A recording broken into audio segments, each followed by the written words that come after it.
Hey, it's Yolanda at DRYERBUZZ, and of course, DRYERBUZZ Eats. Now, remember, I'm a blogger, not a baker, but here's how we went cocoa crazy. Now, after making the cobblers, we fell in love with the cake that went along with the cobblers, so we thought, will it work for making chocolate cake?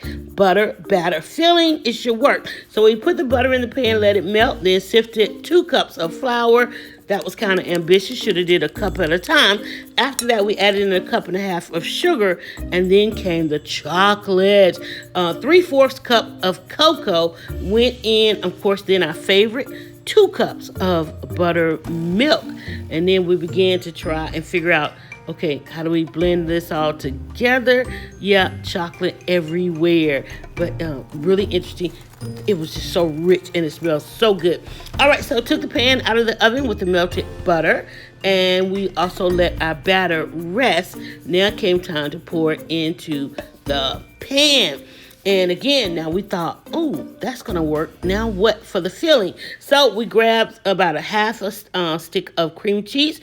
To that, again, about 1/2 cup of sugar and some vanilla. You always know to use a dollop or a little touch of vanilla. We also added in some cocoa powder to make it chocolate cream cheese. And just like we did with the cobbler and dropping in the fruit, we just dropped that cream cheese in there, let it find its own place. You know, a real baker probably would have piped it in, brought it straight down the center. No, we just dropped a dollop here, a dollop there, and it still came out perfect. Look at the chocolate.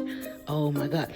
It was so good and so delicious. Might have cut it a little too soon, tried to let it rest, but it came out. We couldn't decide if it was more cake, more brownie. All we know, it was insatiably chocolatey, cocoa crazy.